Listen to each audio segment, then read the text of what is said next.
Welcome to the Give Back Lab. I'm your host, Daniela DeGrandi. You've entered a space where bold voices, real stories, and unfiltered conversations come to life. Here in the lab, we're breaking bias, shifting thinking, and exploring the power of giving back through truth, vulnerability, and diverse perspectives. We celebrate diversity of thought and everything beautiful that makes us human. This isn't just talk, it's real, it's raw, and it's exactly the kind of space we need. We're unlearning, relearning, and evolving together. Let's dive in. Hello, everyone, and thank you for joining us today at the Give Back Lab. Today, I am honored to be joined by Lauren Wittenberg-Weiner, who is the bestselling author, USA Today, #7, ranked above Mel Robbins, for her book called Unruly. She's had a fantastic and inspiring journey for us women. She has a wealth of experience in all kinds of aspects of women in industry and careers, in different aspects of business. And so, Lauren, it is an honor for me to have you with me today. Thank you so much for joining us. Daniela, I've been looking forward to this. I am so excited to talk to you. I'm so excited. So let's get right into it. I mean, we have a lot of different. It's a podcast about diversity of thought. So I have a very diverse group of listeners, and so you have a beautiful, diverse background, right? That required you to pivot and shift as you went through your life. And I love all of the places you've been. It's really inspiring. It's inspiring for me, and I'm sure it will be inspiring for our listeners. So share with us who you are. Who is Yeah. Lauren, and how did you get to this place of best-selling author? I don't know. No, look, I had planned on I planned on going to med school from, according to my mother, the time that I was 2 until the time that I was 20. And then realized that wasn't going to work for a number of reasons and kind of went, oh, geez, I don't know what I want to do. So I went to graduate school, mostly, honestly, because I didn't ever want to wear a suit. Okay. That was the actual reason that I decided to get a PhD, because all of my professors wore jeans to class. I love it. Great reason to pick a career. Style.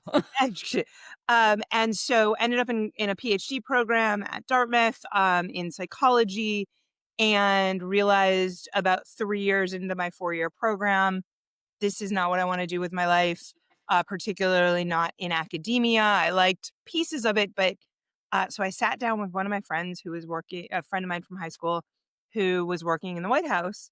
And I had just gone out to DC to visit him because I just needed to clear my head. And I was talking to him and another friend of his, and they were like, "It sounds like what you want to do is public policy." I'm like, I don't know what public policy is, but tell me more. And they explained it, and I was like, yeah, that actually does sound like what I want to do. They got me an interview at the White House. I ended up in the Office of Information and Regulatory Affairs, in the Office of Management and Budget, which is part of the career staff of the White House. And I was there. It was a dream job. I learned all about it's literally writing or reviewing, at least, all of the rules across the federal government. So Wow. as a law becomes a rule, becomes a policy, becomes implemented, I was part of that whole process, which is really cool. So I learned a whole lot about the government. I learned a whole lot about the rule of law. And then I met my now husband, and he was working for the military, had been in the military before, but was working as a civilian. And he got an offer to Naples, Italy. And we had just watched Under the Tuscan Sun. And I was like, this sounds great. It's the rolling hills of Italy, right? And if you've been to Naples, Naples is not Tuscany. So I was like, this sounds great. Yes. So we got married in 4 days. Wow. I think my mom was going to kill me. We got married in 4 days. We rented out the house, packed everything up. I quit my dream job and found ourselves over in Naples, which was definitely not Tuscany. And I couldn't get a job. They literally told me military spouses aren't allowed to work above a certain level. And it was a very low level kind of entry Yeah. job. And they said, you can be a secretary until you get pregnant. And I didn't do well with that. Uh, I so imagine. started the firm. So I started a firm. One of my friends that I had met in Naples was a corporate lawyer. She was like, "I'll incorporate a firm for you just to do some consulting back to the States until you can get home." And instead it just took off. And so I got a contract doing anti-terrorism force protection. I knew nothing about it, but I was like, sure, that sounds great. Let's go. I So I love did it. anti-terrorism force protection. We figured out if we could outsource the guards in front of the gates. No, that it was not a good idea. If we could outsource certain other things, how we could use technology around the perimeters. Um, and then somebody turned around and said, "Hey, wait a second. How did Tony get you? I want one of you." And I was like, if you mean a smart military spouse, there's plenty of us.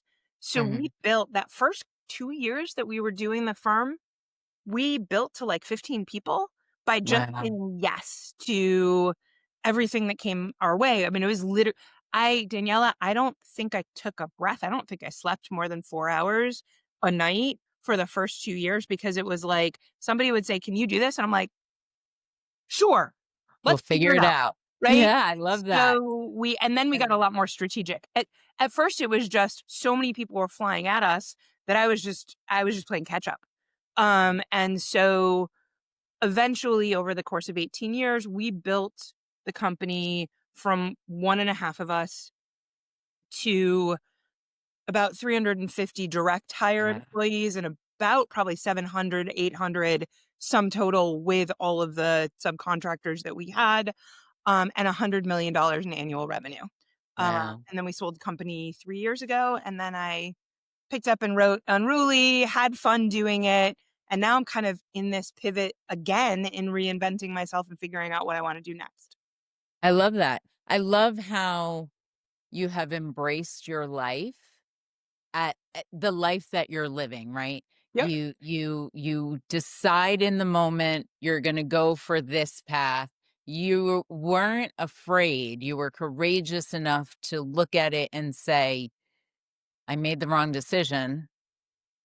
And most people would just say I made the wrong decision, but I'm 3 years Yeah. in at 4 years and raw dog it out, like they say, right? Rough it out and end up miserable forever Yes. or doing something that they're just there's no and it's wasted life. So I love the fact that you as a human are so courageous to Thank you. do that sort of thing, right? Because it takes a lot of courage to truly and authentically live your life.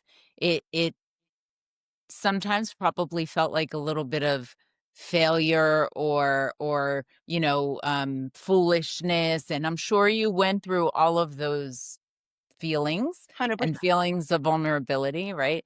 I love that.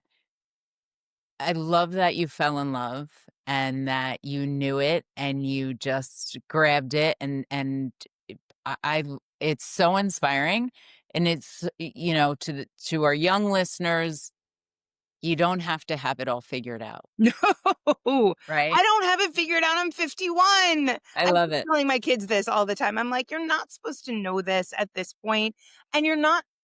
Every decision you make isn't a final decision, right? Right. I counsel a whole lot of transitioning military, who are coming out of 20 some, 30 some years in the military, figuring out what they want to do. And they all are terrified. And I understand Yeah. that this first decision that they make is such a big deal. And it is and it isn't, because you get to change your mind, right? Like, you don't have, like, yes, take a step, but that step doesn't have to be, the next step has to be right after it and right in front of it and right in front of it. There's a chapter in the book that I say it's one of my favorite chapters. It's not my favorite, but it is certainly one of my favorite, called Don't Climb Every Mountain. Mm, It is, there is always a mountain in front of you. When we sold the firm, everyone thought we were crazy. Right? Everyone thought we were crazy. We had made it to 100 million why wouldn't you go to 250? Why wouldn't you go to half a Right. billion? Why wouldn't you go to a billion? And we had we had the plan, we had the process. We knew we could get there. But I didn't want to climb that mountain anymore. Right. And so you have to I it wasn't even almost vulnerability for me or wondering whether or not I was making the right decision. It was stopping listening to every other voice that was coming in. Mm. Mhm. Because my head and my gut, and I'm old enough at this point that I get really good at listening to myself, but it's all the other voices that are coming in that you have to turn around and say, hold on, this isn't what I want. Right. I love that. I love that. I see that so much Right. where we are driven by the voices around us because we as humans are Social afraid of creatures. being Yeah. vulnerable and being judged. Yes. Yes. So, this is why we have such an increase in imposter syndrome Mhm. and am I not good enough? Mhm. And do I deserve a spot in this room? And I have this conversation a lot, right? You have earned this spot that you are occupying, Yes. right? It doesn't matter what and you should engage in relationship building and listening to other people's Absolutely. opinions because that is what will help you develop, right? And Absolutely. other people's opinions are exactly that. It's their opinion. Right. It doesn't mean that you need to take it on, right? Even your parents, your Right. mom wanted you to be a doctor. Right. You since you were 2, right? Right. And you didn't do that, and she, I'm sure, wanted you to have the big hoot and toot and falutin wedding, and you got married in 4 days, and so you have unapologetically been authentic to yourself, and Mhm. I love that, and I think that is such a great example Mhm. for our listeners Mhm. that it is our lives and we live them really alone, right? No matter if you have a partner or if you have kids or whatever, you truly internally are living your life. 100%. um so you have to be true to yourself, and sometimes that requires doing scary things. I'm sure for military it's super scary, right? Because most of them go in so young, Mhm. 17 18 years old, right? And you spend 20, sometimes 20 plus years being told what to do, right? Being told what to do, how to do it, when to eat, all the stuff. And now you're coming out into the world. And Yeah. now what? Now what? Well, and they learned, and I have this conversation with them all the time, and I think it's apropos for everyone else as well. They've learned the game of the military, right? They know how to get the right orders to build their career. They've figured out the unwritten rules as well as the written rules of the game of the military. And those differ in the private sector, in the public sector, and anywhere outside of the game that they're playing, and I'm learning that as I go too, right? I knew the rules of my government contracting game Mhm. exceedingly well, and I could play them, unbelievably well because I knew exactly what was gonna come next from the unwritten rules, not just the written rules. And then I played in this publishing space, and it's totally different, right? And I had to find another network of people, to your point, to ask the questions of, to get the advice of, Right. but then to listen to all of it and filter it through my own lens, right? So we hit the bestseller list, and it was great, and we had planned on it, and we knew what the game was, how to do it, what numbers we needed to hit and how to hit them. So we did it, and I was thrilled. And then somebody who had been advising me said, "Okay, now the next thing you have to do is you have to hit this many, by the end of this year, you have to hit this many." And I started getting spun up, and I started, "This is the mountain I have to climb next. This is the mountain I have to climb next. I have to do this." And then I jokingly said I had to unruly myself, Mm. right? Because it would be great to get there. I'd be thrilled to get there. I don't need to get there because I don't have the next thing on my radar. That it doesn't buy me anything to get to that next thing because that's not necessarily where I need to go. And there were other things in my life that were going on at that point. My mom was sick, and I had to deal with that. And so while this could have been something I wanted to do, it wasn't something I could do. Right. I had to be okay with that. And so at each turn as you're going through this, I mean, I talk about this in the book, and I talk about it a lot with friends and with people that I counsel. Um, you have to ruthlessly curate those priorities and figure out what makes sense right then, even and what makes sense for you, not for the other people around you who are thinking that this is what you have to do. Right. Right. And it's super important because you can lose yourself in that, right? So much so. You can lose yourself in that um lose yourself in the storm that rolls through while you're in the middle of the mountain, right? And uh Yeah. it is so it is such an incredible thing that happens to so many of us in so many aspects of our life that it is such a reality, right? Yep. Whether it's Yep. personal, business, Hmm. friendships, partnerships, whatever it is about meeting each other where you're at, right? And partnering together in whatever aspect you are Yep. doing in your life, right? Yep. Because I'm sure you had a management team put together that was helping you launch Mhm. Unruly. And there were, if there are five people, there are five different opinions. And then it is about you taking that information, you're right, and filtering it and saying what is true to me. Exactly. Right. Exactly. And so that's the key to your success, I would Agreed. say, right? Agreed. Having that strong internal filter. Yep. That's courage. Yep. That is huge amounts of courage. That is courage to own your life. And I love that. I would say that if somebody said to me, name me a person that owns their life, I could absolutely 100% point at you, because you Thank have done it from the beginning and you haven't sacrificed a life.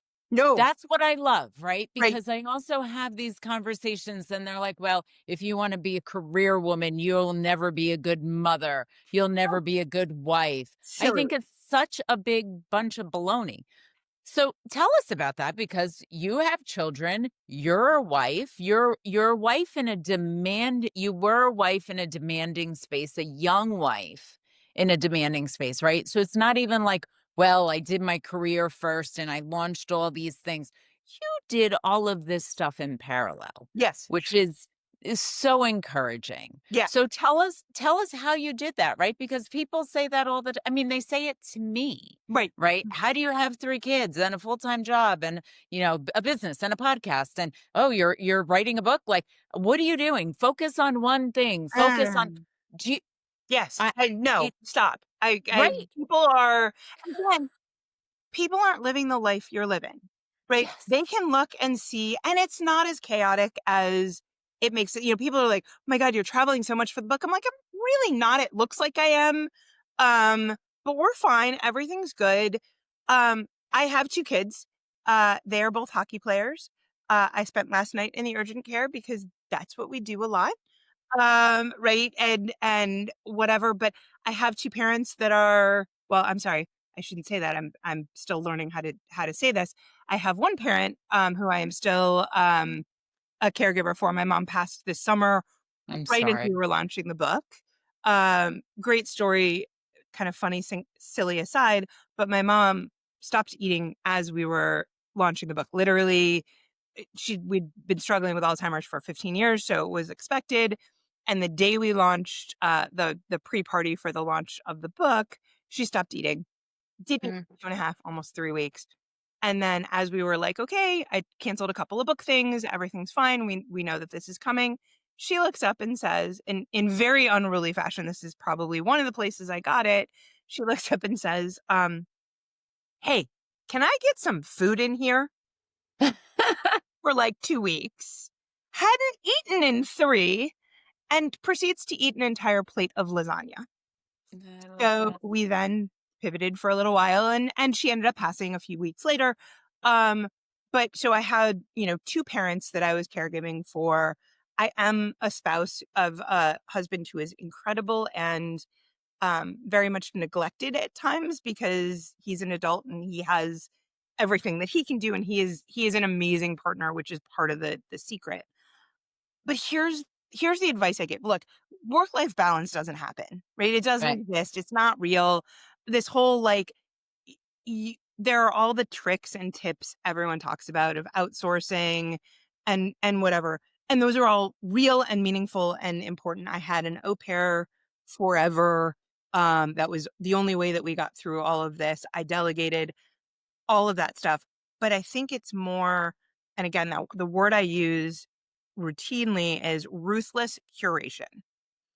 And it is looking through and saying, okay, what really matters to me at this moment, and almost rank it and in terms of these are the things that absolutely matter. These are the things that I need to do, but I don't need to do perfectly. These Right. are the things I don't need to do, but need to get done. And these are the things that don't need to get done at all. And that list changes minute to minute, right? Like my book tour was the most important thing to me until my mom stopped eating. And then that became not the most important thing. And we managed around it because of that ruthless curation.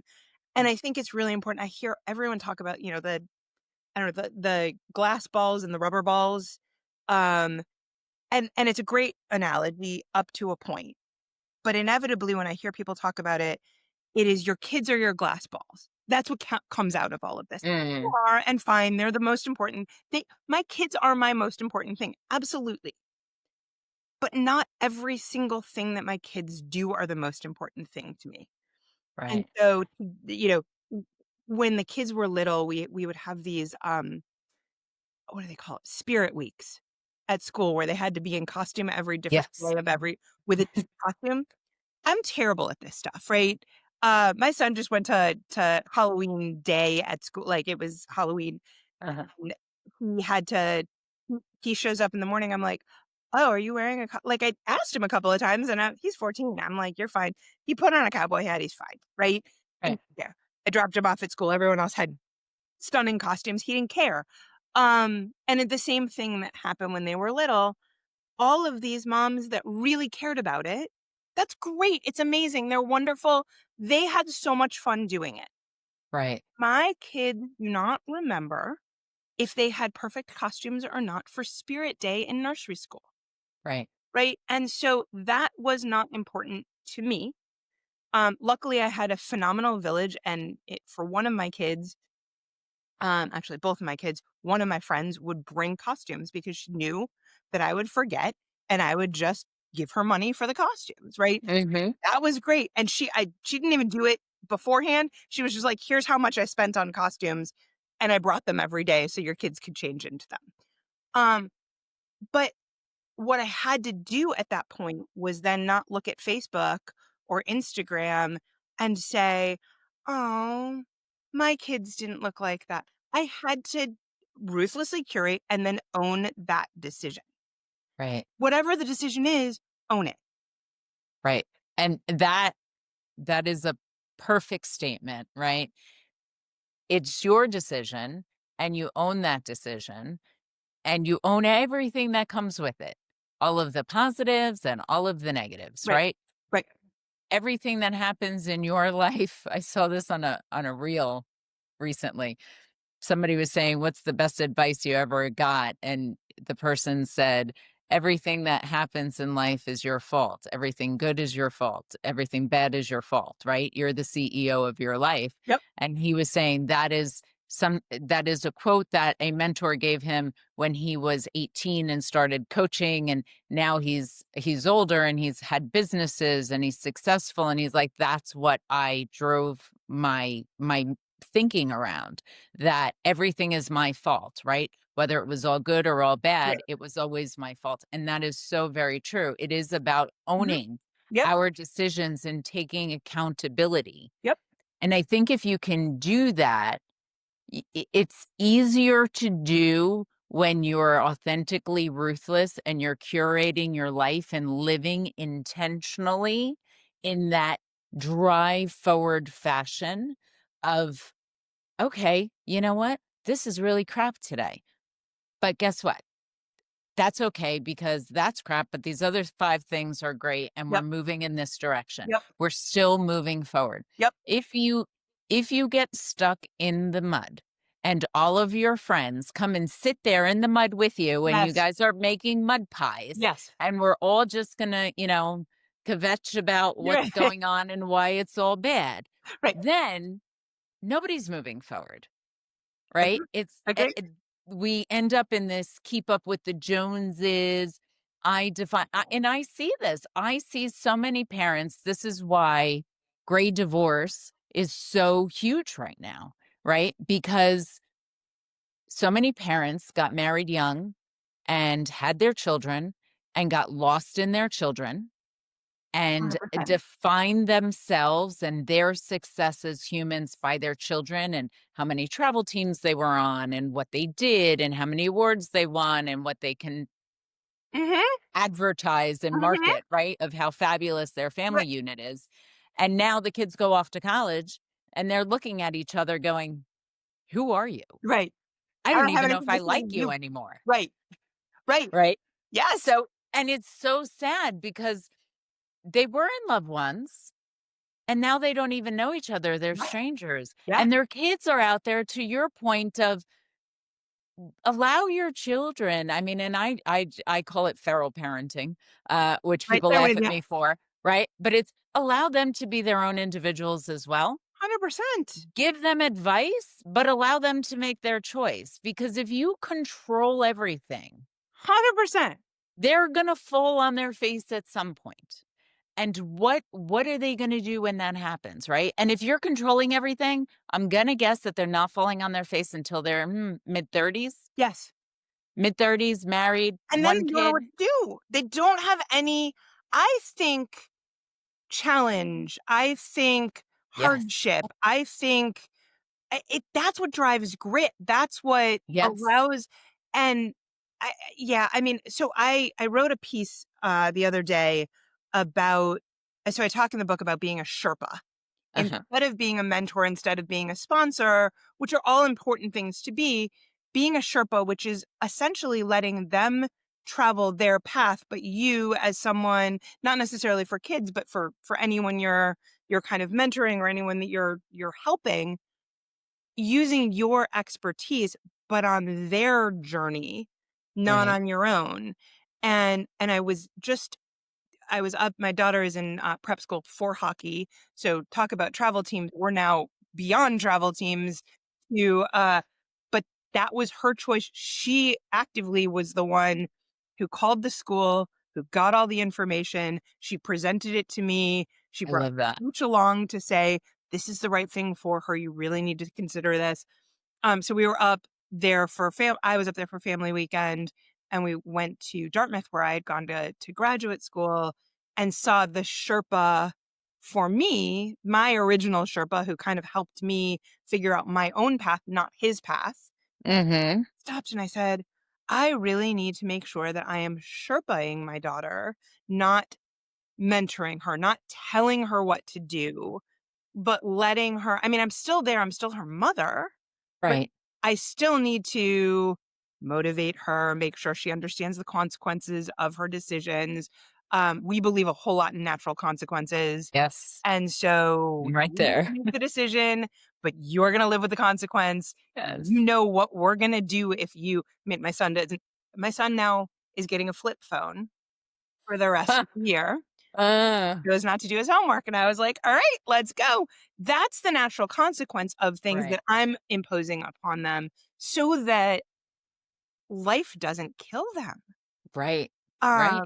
So yeah, I Yeah. 100%, I think there are so many people who pave the way for their children. Yes. That snowplow parenting, whatever that they talk Yes. about.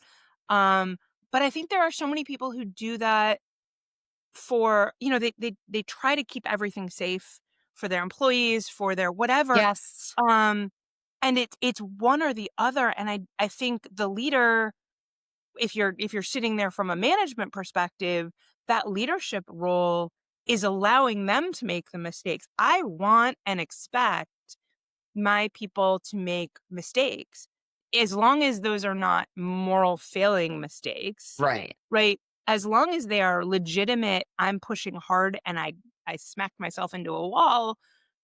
But my job then, for the most part, if they've got all the right tools, is to help them figure out what they're going to do to fix the mistake, not me, Right.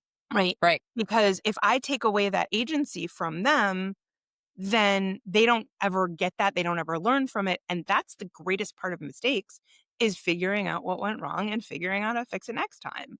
So I do that with my kids, but it's funny. Parenting really has made me a better leader Yeah. for, for life generally. And so not that my employees are young and, kids, but the same tools apply across the board. It does, and it doesn't it's not an age thing, right? I think it's a mental state. Mhm. It is allowing people to be within their space, in their authentic self, Yep. and helping them as they walk through their journey, and learning from them as well, Oh my because God. Yeah. sometimes I mean, this is why I love doing this, because I love to meet people and learn from them, and what I say to my kids all the time, they used to well, when they first started, my oldest was like, "Let me learn for myself." No, no, no. I'm gonna let you in on information Right. that will allow you Right. to make a decision that Right. I will allow you to execute for yourself, Right. and whatever happens because of that will Right. happen, Right. right? As you say, it's natural consequences, right? And I like to so a lot of people see my parenting style and say your kids are disrespectful towards you. And it's not disrespectful. Mhm. We have a house where I encourage, if you have a belief, that you should voice it. Absolutely. Sometimes, listen, I am a Puerto Rican Italian. I am loud. I Right. am passionate. I am fiery, feisty. My kids are a product of me. So sometimes if you are an outsider looking in, it may look like, holy hell, Yeah, yeah. they're screaming at each other. We're We're the not. yeah. We're communicating in our way, right? Come meet us where we're at, Yes. right? Yes. Um, Yes.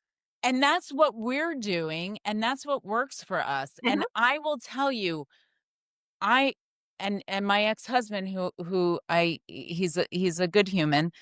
He used to fight me on it, right? Because I would say to him, I want my daughter, our daughter, I want our children to go out in this world and not be afraid or 100%. intimidated of 100%. authority. I want them to be able to advocate for themselves.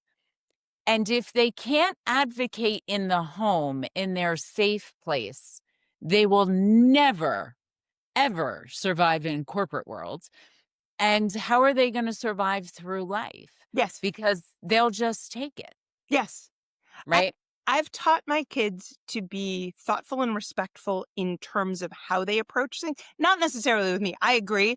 I think people look at my kids, they're incredibly respectful outside of me.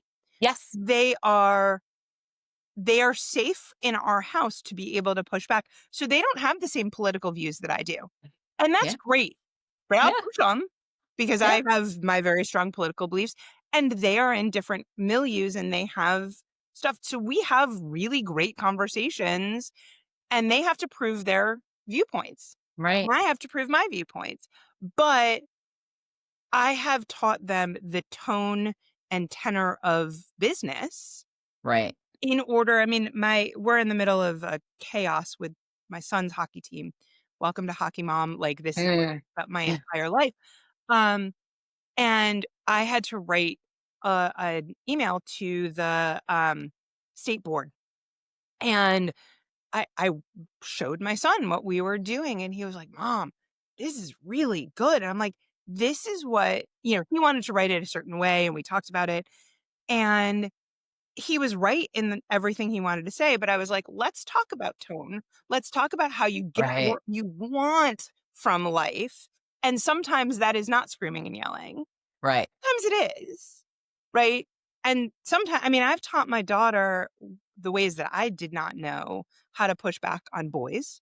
Mhm. I am not worried about her getting, she's also a high level hockey player who is pretty big and pretty strong. I mean, she can bench press twice as much as my husband can, right? Good for her. That's awesome. I love it. And she is, but she won't put up with stuff that I would have put up with back in her day. Yeah. Yeah. And that is what we've taught. Tone matters. How do you communicate matters. But yeah, no, you don't just give in, and you don't give in on little things so that you don't give in on big things. But you also Right. choose your battles, right? There's certain things I'm like, you Right. want to call me that? Right. Right. Don't die on that hill. Right. There's a Like, lot of hills I won't die on. and I think that helps build resilience, right? Because how many times through your process, especially dealing with government and military, Hmm? right? Military spouse, what are you? You're just like an accessory, an ornament, right? You're just sit over there. Totally. As women and as women of our generation, Hmm. we were how many times did you go to visit somebody's house and before you got out of the car, your parents turned around in the back seat and looked at you and your siblings and said, "Do not ask for anything. Be on your best behavior." You know, the whole rundown. Before we walk in, I'm going to put you in line. Right, And you went and you sat and they said, "Would you like water? Would you like it?" No, thank you. No, thank you. Right? Very, this is how we were raised. right. And I think our generation, and I have this conversation with people a lot of our age, I think we overcorrected, right? Totally. Our generation so overcorrected Totally. that we have now this generation that's looking at us going, "Now what do I do? Right, Now what's next?" You know, they're laying in bed for 3 days because somebody said something to them and they got their feelings hurt. yep. Um, and social media doesn't help. No, They're defined no. by how many likes they got and who looked at their story, and it's like, this is all marketing, Hmm. right? Yeah, yeah. This is not necessarily real, None of it and is real. None of yeah, it is real. It is, it's I wouldn't be a teenager today if you paid me 1,000,000, 10,000,000, $20,000,000. No way. It's not, it's it's awful. it is awful, it is awful, and, you know, AI, for as wonderful it is, and as much stuff as it's given us, it worries me. It does. I just guest lectured, at NYU, last week, and I'm telling you, I was begging them not to use AI as a therapist, Oh god. That's terrifying. as a thinker for them, right? Because AI is great, and it is great to take all of the published works and informations and data, right? It's great at data mining, but you have to take that information and you have to absorb it, and then you have to act according to who you are and what you want, right? And so I said to them, I said, "You know, you are your brand. Right, And every time you sit with a ChatGPT or a Gemini or whatever it is, you are feeding it information and you are training it. And it is getting to know who you are and how you like to be spoken to. And it will ask you, do you like this prompt or do you like that prompt? right. And it's doing that so it can continually feed you in a manner that will be positively Reinforcement to you, yeah. reinforced, right? And whatever. And so this worries me because if you are mentally depressed, if you are feeding it and you are training it without knowing that you're training it, you have now developed a relationship with a thing Right. that has no critical thinking function, Yes. right? Yes. And is feeding you what you want to hear. Yes. And you do that long enough and you're suicidal, it's telling you to commit I mean, there's recently an action against OpenAI for that Right. specific thing, Right. but this is expected behavior, right? So I am begging everyone I speak to of all ages, AI is great. Use it to brainstorm some, and 100%. do some research back and forth, but make sure that you own the critical thinking, and you always own the critical thinking. Um, because and I'm sure you see this through your coaching, right, with military, and as because you're always looking for a why, Yeah, right? Why did this happen to yeah, me? Right? Why is I mean, you spent 15 years with your mom in decline, and I'm sure you said why, I'm sure everybody said why is this happening, right? And it's the path and the journey that she was put on, and we have to accommodate for that, and right, and you didn't stop your life and what you were doing in your life, and you accommodated of course. for the Right, circumstances, and you pivoted, and that is really important because a lot of people would have, two choices: throw everything up in the air and say, forget it, I give up, I'm going to go focus on this, I'm so depressed, I'm so sad, I am here and I am meant to yeah, sit by her side until whenever, and then I am meant to uh you know sit mourn and forever and mourn right, forever, right? And I think, I mean, and not everybody, I mean, this is my opinion where I am at. sure, I think that everybody mourns in their own way. for sure, And I also believe that the best way to mourn somebody is to celebrate their life by celebrating your life, for sure, right? for sure. Nobody would say, your mother would never say to you, No, I expect you to put everything on hold and come and sit by my side, no, right? no, And that's super important because a lot of us in our generation are in this catch situation where we have the kids, right? And now those kids, they used to go off to college and go get married and go on about their lives and have their lives, and you'd be lucky if they called you occasionally. right, Now they come home and they never leave, right, right? right, My joke is that as soon as my youngest, who's a freshman in high school, graduates and goes to college, I am selling my house and I am the getting, same thing. I'm, did you? I'm getting a 1-bedroom apartment, Yep, and that is it. I yep, will have a very uncomfortable sleeper couch, so people will feel compelled to come visit, but not stay long enough. And that's it. yep, I am going to throw you and thrust you out into the world, yeah, and you are going to sink or swim. And when you are sinking, sinking, sinking, I will toss you a life preserver to help support you through it. sure. But you're going to have to tug the rope, right? Like, And yes, 100%.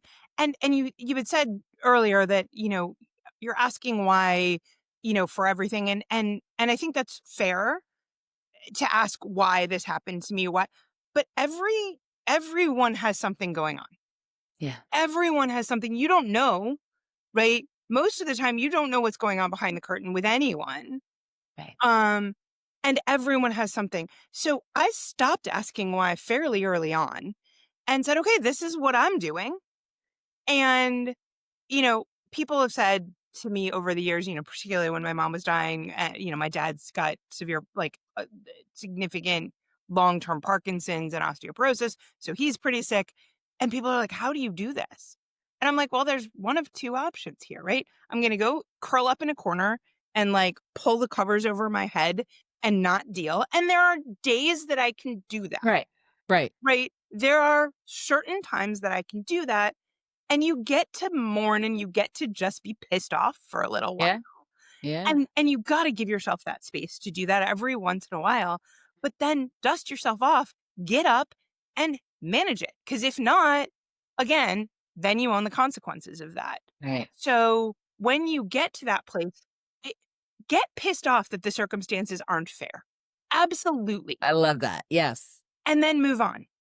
Yes. Because and it's funny, this is why I could not have been a therapist. I have a PhD in psychology. I thought about being a therapist at some point in retraining to be a therapist. So I sat on a crisis line for like a hot minute. Um, and I realized I would be a terrible therapist because my response was, "Okay, yeah, that sucks. What are you doing?" Right? And I that's not, agree. at least that's not the therapy that they did back then. Now I think that's where executive coaching comes in instead of Yes. therapy. Yes. Because it's like, yeah, that sucks. Okay, you're right. You get to mourn it. You get to grieve. I'm terrible at grieving anything. I tend to just move on, which is probably not terribly healthy, but you get to grieve it, but then move on, right? Right. Or continue to grieve it, but take the steps that you need to do. Because if not, all you're doing, I, I feel like, people tell me all the time, you got lucky. Hmm. And I did. There was plenty of luck in my life. Don't get me wrong. The parents I was born to, incredibly lucky, right? The circumstances I was born into, incredibly lucky. Some of the opportunities that were presented by happenstance, incredibly lucky. But I also saw the opportunities that other people didn't even see. I took advantage of those opportunities. I worked through all of them. I had plenty of bad luck thrown in my way as well and stepped over it. So everyone has some luck, positive, some bad luck, right? Mm. And I'm certainly not saying I started from much higher than everyone else just by the parents I was born to, just by the genetic lottery of being smart, of Right. being loved, of being in America, right? All of those things gave me a leg up. So I'm not saying that I got the same luck that anyone else got. I did get lucky. Right. But I also saw the luck in front of me in ways that other people either, I got all sorts of people when we started the firm with military spouse uh, em- employees as the first kind of set of employees that we Mm. used. People were like, oh, I thought of that. Okay, but you didn't do it. Right? Right. You didn't do anything about it. Right. Or people then tried to borrow what we did and they were like, "Oh, military spouses got it." But they didn't know how to talk to them. They didn't know how to recruit them. They didn't know how to kind of figure out who could do what job and how to Right. support them through doing those jobs. So they failed miserably at trying to reproduce our model, which is great for us, right? But it was, yes, there was luck presented to me, but we capitalized on that luck in ways that other people didn't. Right. And that's really what it is. It's about Mhm. opportunities, not even luck, right? Just Right. opportunities. And you chose to execute on the opportunities. Yes. But it was a choice, right? It Absolutely. wasn't handed to you. No. And it took grit and it took sleepless nights A and it lot of took yes. probably hair falling out, Yes. and all of this stuff. And I'm sure that it took a toll on your life in other ways, right? So there is always a Of course. cost benefit, right? But that's really what it comes down to. Yep. Cost benefit, right? There's always an opportunity, but sometimes you have to take the licks to get, you got to be 100%. willing. You have to be willing. And you have to be willing to call it when you need to call it and cut your losses and move on, Yep. or move to the next thing, right? So that's why I say it's super important. Fail fast. Fail f Fail fast. 100%. And Do not be afraid to fail fast. and do not be afraid to fail Yeah. overall. You're going to smack into walls. I jokingly say, there are so many Lauren-shaped holes in so many brick walls. And I'm trying to get people, my kids in particular, but other people around me, not to go through the same brick walls, but I Right. know they're going to go through brick walls. Right. And so it's, how do you go above them? How do you go around them? How do you go under Right. them instead of straight through them? Or how do you find the window or the door that's actually, 2 feet over so Right. that you can go through the brick walls? But sometimes you're gonna have to go straight through. Um, Right. I told my son today, as I was driving him to school, that our word of the year is optionality. Mm. And I don't do words of the year. I think this is the Mm. word of the life, basically. Mhm. But he had some troubles with a couple of, he doesn't want to do his math homework because he doesn't like math. Um, and he, told the teacher he didn't have time to do the math homework. And I was like, all right, buddy, we're gonna have this conversation about optionality and keeping your options open. Because Mhm. I know where you want to go to school. I know that 5 different places that you your top places to go to school, to play hockey and be in a fraternity and do all of this stuff that you want to do. You've got this idea of what your college and post college is going to look like. You have to build in the optionality.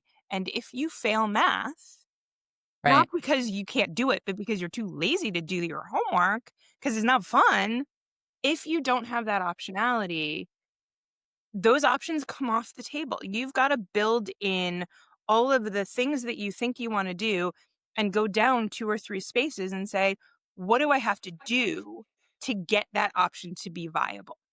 And Right. what do I have to invest in to have all of those different options?" Because you don't know when one option is going to be foreclosed to you for things that are outside of your control. And so I have a whole section in the book that I talk about this because I think it is really, really important that you build in all of the options. You keep as many options warm as you possibly can while managing your resources, right? Because you Right. can't keep all options open. But I keep hearing lately, for some reason, this burn your boat analogy. Hmm. If you want to get somewhere, so the concept is like you go off to this desert island in a rickety rowboat, and you want to build it to whatever it's going to be, in order to make sure that you stick to it, you burn the boat that could get you back to the mainland. Yeah, that's it. Stupidest thing I've ever heard, That's horrible. right? Because why would you ever do that? And I get it. It's stick to itness. The idea is don't make it easy for yourself to quit. And I guess, but I think, and I'm a huge fan of Angela Duckworth and her Grit book, phenomenal book. There is another book called Quit that is kind Mm, of goes hand in hand with post Angela Duckworth. This woman who actually is a professional gambler, um, wrote this book about quitting and when you quit. And I think those two need to go hand in hand. yeah. And so don't burn your boat, keep your options open. So that was what I was trying to explain to my son today was Yeah. optionality is our word. Yeah. I mean, because even just, but to that point, because I'm in that same space with you. You can, if you don't develop the discipline to, you get what you earn. And if you don't develop the discipline to honor yourself with what your responsibilities are, So much. you will never in your life have the discipline, Yes. right? Homework is so much more than reinforcement of the material. Homework is about discipline, rigor, Time management. time Yep. management, keeping honest with yourself. Yep. The practice of the material is really just the cherry on top, Agree. right? Agree. The You don't even have to get it all right. The fact that you allocated the time, you sat down to do it, you were intentional in it, you turned it in on time, all of those things, those are behavior building tasks, right? And for all the kids that, and I say that to my kids all the time, I don't want you got the grade you deserved, right? I'm not gonna fight You you. need help. You Right. don't understand geometry. You need a tutor. I'll help you get a tutor. I will help you to, I will help to enable you Hmm. to success. Hmm. But I'm not going to sit there Hmm. and tutor you because I have no idea. Number one. Number two, I'm not going to do your work for you. I'm not doing your fourth grade science project. I Thank am not, you. I Yes. am I am not doing it for you because I will help you. I will go to Michael's and I will buy the supplies and I will enable you to be successful. I will give you the things. But ma'am and sir, this is your monkey, your circus. You need to take care of it. And that's the way I've always been. And people have looked at me because I'm also the parent that's like, oh crap, for to, I, Costume. What? Right. today, for the record, everybody, it's Halloween. Happy Halloween. So today I am in the shower a short time ago saying, holy crap, it's Halloween and I don't have any Halloween candy. We have the same thing. I was like, "Oh, and this every year, by the way, is the same thing." Um, and so, yeah, no, I was like, thank God our neighborhood has stopped really doing how like a Uh, different set of kids, and right. so it's They're a not. little older now. And my son was like, "Halloween's not as fun anymore this year, Mom." I'm like, "I know." sorry, buddy. He's like, maybe I'll just give out candy and fine, great. Yeah. Yeah. Um, but it is, yes, I like, and that, oh my God, I was the parent who we would bring in the fourth grade science project. And I was like, you can see which parents did the projects and which kids did the projects. And I was like, I actually said to one of the teachers one year, can you please grade my kid on the fact that I didn't do his project for him? Right? Like, Uh, so I have two stories of children advocating for themselves. mm, Uh, One was my oldest, and it was a sixth grade science project, so a little bit older. Um, and I didn't get involved in at all, other than and he tested pH in water and how it affects your system and acid reflux and all this. And he did great research and he did a great project. It was bland because it was, done by a sixth grade boy. It was research and information rich, but it wasn't sparkly and peppy and all this stuff. And there were other ones that were. And so they rated you on a scale from 1 to 4, 1 to 5, I forget, 1 to 4, I think it was. And he got a 3 because it wasn't pop enough, right? It wasn't colorful and eye-catching. And he went to the teacher and he pushed back and he said, those were clearly done by parents. This was clearly done by myself, number one. Number two, it's a science project, not an art project. So I have all of the information. Here's the rubric. I have given you everything that was asked and required of in here. So explain to me why it is that I got a grade lower than these other 3 projects. And the teacher ended up changing his grade. nice. My middle guy was in first grade, and he was rated on this scale of 1 to 4. And in order to get a 4, you had to have 100% of the answers correct. But in order to get a 3, depending on the number of questions in the test, you could have anywhere from, 6 wrong, Oh, 6 wow. to Okay. 8 wrong. So my son in first grade got 1 wrong on 1 test, went to the principal and said he wanted to speak to her about the grading policy. She sat with him for an hour and a half, and Miss Oliver, if you are out there, shout out to you. She sat with him for an hour and a half in which he argued his position on, if you're going to grade them 1 to 4 and 4 is 100% right, then 3 should not be able to allow you 6 to 8 incorrect. It is just unfair. Right. So then a 1 means you got 0 right. Like he's like, how is this fair? Then you'll never achieve a 4. Then you're asking me to do the impossible. You're asking me to be perfect 100% of the time. I love your kid. And so he is incredible, my middle guy. So she argued back and forth for an hour and a half. I went to pick him up at aftercare, and she said to me, I have to talk to you about Dan. And I said, what's up? And she said, so he came to see me today because he got a 3 on his test.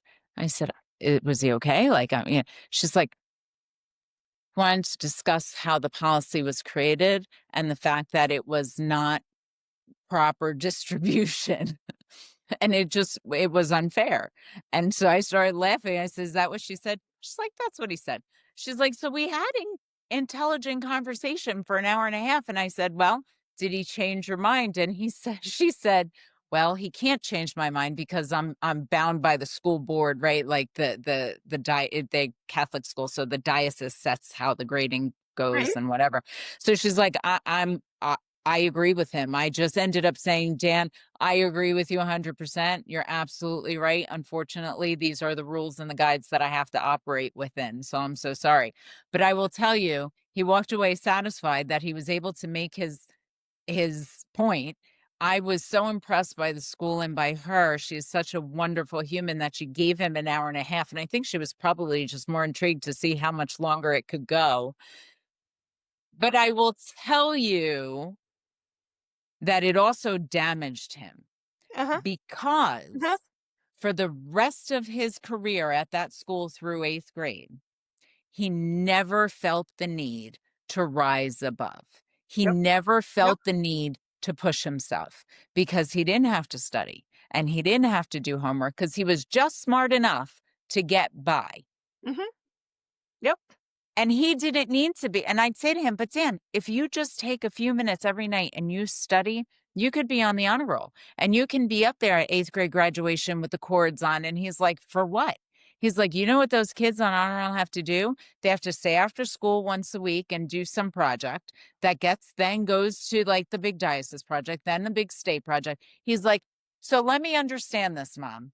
I kill myself. I give up time playing Xbox or sleeping or doing whatever I want to do so I can study, so I can get a grade that's probably a 3 because I have to be perfect to get a 4. So I either kill myself to get the 4s, get an honor roll, so I could just then be rewarded by doing extra work. He look, there is, and I somebody said this to me when we first started the firm. One of my mentors looked at me and my business partner at the time and said, "You're gonna have to get you," because I was the opposite. I was the, you know, always rule following, always like I would do extra credit, whatever. Up to a point. Actually was a little bit less than I remember, I think that I was, but I was usually able to, and I certainly in college and graduate school and beyond, I was always the perfect, we were gonna get it right. We were gonna go, way above and beyond. So the first few years of the firm, we were doing everything. We were going so far above and beyond the expectations, and it got us where we needed to be, right? It got us recognized. Right. Fine. This mentor of mine looked at me and said, "You're going to have to get used to the 80% solution." And I listened to him. At the time, I was like, "This is what you don't know. We're better than you." He was at Deloitte. So he was Right. Right. a senior partner at Deloitte. He'd done really well for himself. And I was like, "You don't understand us. We are perfect." No, we're not perfect. Right. And later, looking back on that and figuring out kind of where we needed to be, I started realizing that sometimes when the 80% solution is the right solution, going to 82, 85% might get you a little bit, but going to 95%, because you're never actually getting to 100%, right? But Right. going to 95% buys you nothing Right. and costs you going to the 80% solution on something else. Yeah. And so your son is entirely correct in Yes. saying, what is the ROI Yes. on doing more? I get to do other things. Right. And so he's just way above. Look, when you're in school doing exactly what they tell you to do and following all of the rules, it does buy you certain things. Maybe not for some kids, and my son is the same way, by the way. He's like, Mhm. "Why would I get to hear. That's all I need." That second Um, born child, right. Lauren. Yeah. It's the second born. Yeah. So, but I think more importantly, when you get past school, when you get past putting your head down and just doing what is expected of you, that's when you find that breakout success that makes sense for you, that authentic success that you Yes. were talking about. That is what you get when you start thinking about this stuff in terms of ROI. What do I actually need to do? How do I need to do this effectively? And Right. so I really feel like your kid got it right early, and most Yeah. kids figure it out. And look, I mean, the stupid like check in the box of the college and what college you went to and blah, blah, blah, that does matter up to a point. But I got to tell you, like my nephew is brilliant. He did fine in school, went to kind of a middling school, did okay in school. Kind of looked around and said, I want to do, called me. It was like, Aunt Lauren, you know McKinsey. Can you get me an interview with McKinsey or BCG? He was never going to get there because they care about the check in the box. Right. Man, oh man, if that kid didn't teach himself AI 5 years ago, Yeah. he went into a finance job that was a standard finance job. He was doing fine. He ended up playing around with AI and making a model for his company that beat, funny enough, the Deloitte model Mm, that they were paying a couple $1,000,000 a year to get the model to predict sales. He beat the Deloitte model with his AI generated model. Um, they didn't reward him well enough. He ended up at, one of the big AI firms as right. an equity holder, and he's doing phenomenally well because he figured out how to play the game. Yeah. He didn't and I keep pointing my kids to this and saying, "Look, it doesn't matter if you go to the top school. It doesn't matter if you've got I want you to get the good grades to have, again, the optionality, Right. go to whatever school you want to. I really don't want you failing math because that's gonna make things a whole lot harder. Right. But beyond that, we'll figure out where to, we'll together, you'll figure out where you wanna go. I'll support you in getting there, and you don't have to get there on the standard path." Right.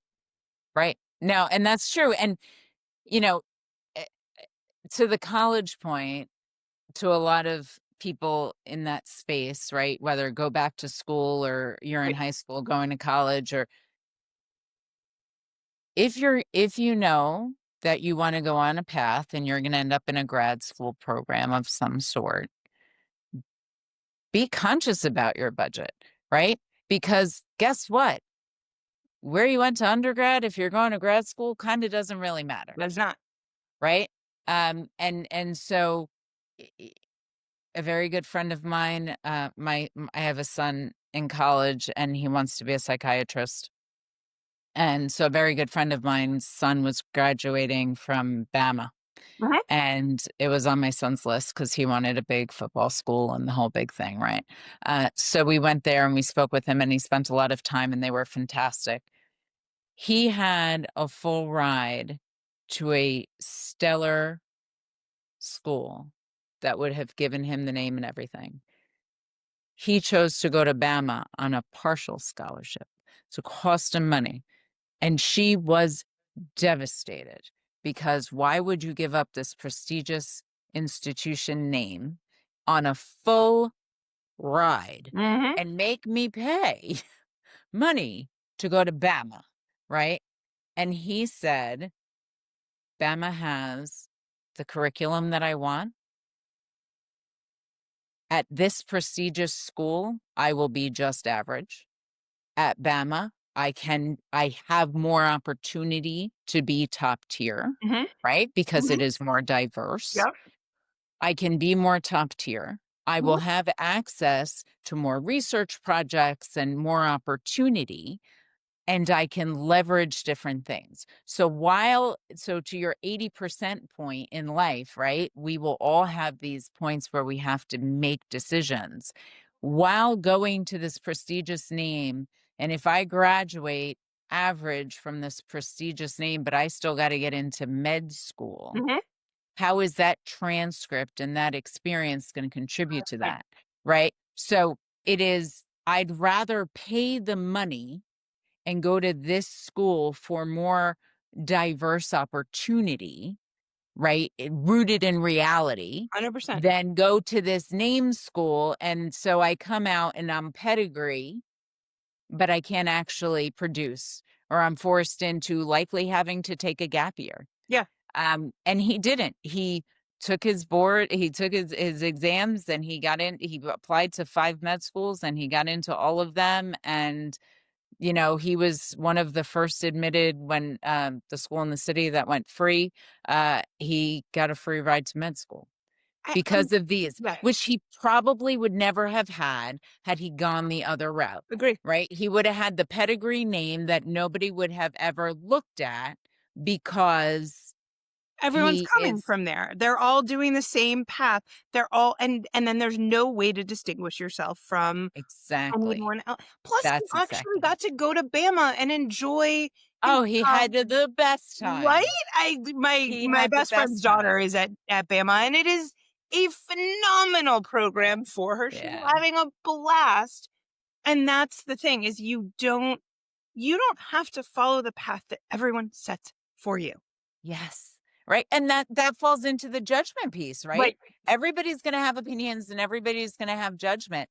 And I think a lot of parents force their kids into these spaces where they're like, I want to be able to say Right. my kid went to Yale or Princeton or Stanford or whatever. And if they go and it's because it's where they want to be because they have to do the work, that's phenomenal and that's great. But putting your kid in a situation that is not authentic to them Yeah. has such negative ramifications that can come from it. So I love this conversation that we've had today because it shows how you can have big name schools and you can have things in front of you and and still pivot your life. You listen and network and meet people, Mhm. right? That's how Mhm. you built your business, Mhm. meeting military spouses and Mhm. engaging and building relationships, and that's how business comes in. That's how you find your resources. um, and I love that. I love that you have gone through this journey. I am so honored to have met you. I think that you are truly, truly an embodiment of authentically, courageously living because you have done so many things that really, you know, it really takes a lot of courage, Thank right? I appreciate that, and I'll take that. You are really an inspiration to me, and I'm sure to many of the people listening. So I thank you for sharing your story and your time with us today. I encourage everybody out there to go pick up a copy of Unruly and really, Lauren, I'm again, it's been such a pleasure. Do you have something that you would like to leave our listeners with? What is something from your book or some kind of mantra that you have? Yeah. Yeah, so Daniela, first of all, this has been fun. I think we could have gone on for another 2 hours. Oh, we can go on Um, forever. thank you for having me. Um, uh, so people ask me my biggest piece of advice, and what I say consistently is build your village of unconditionally supportive people. And I Love mean unconditionally supportive. When you are failing, they are the ones in the muck with you pulling, not sitting and making the mud pies, but jumping into the mud and pulling you out of it. right, right, But they're also, and there's a lot of people who will do that, but then they won't celebrate you when you make it, when you have success. And you need the same people to do both.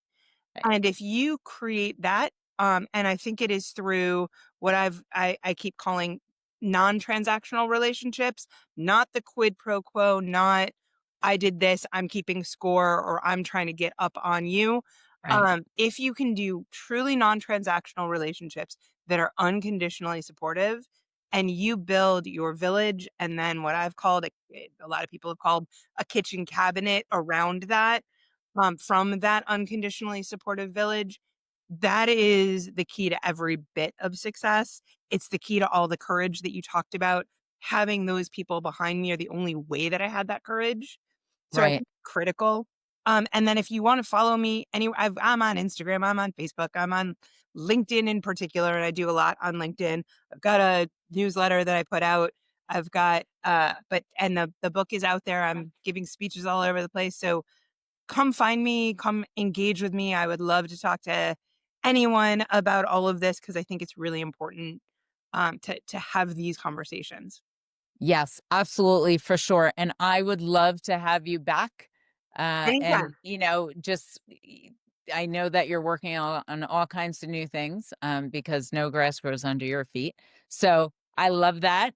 So I would love to reconnect with you in a few months and catch up and see what's going on and how everything's going and talk some more. I mean, it has really been a pleasure. Anytime. So thank you. Anytime. Thank you Thank so you. much. You're welcome. Thank you. Thank you for joining us today on the Give Back Lab. It has been my pleasure to be joined by Lauren. I hope you guys found it as inspiring as I did. Enjoy the rest of your day. Until next time. Thanks for joining us today in the Give Back Lab. If today's conversation moved you, challenged you, or made you just feel seen, share it forward. That's how change begins. Until next time, keep showing up, keep speaking truth, and giving back in your own way. The lab is always open.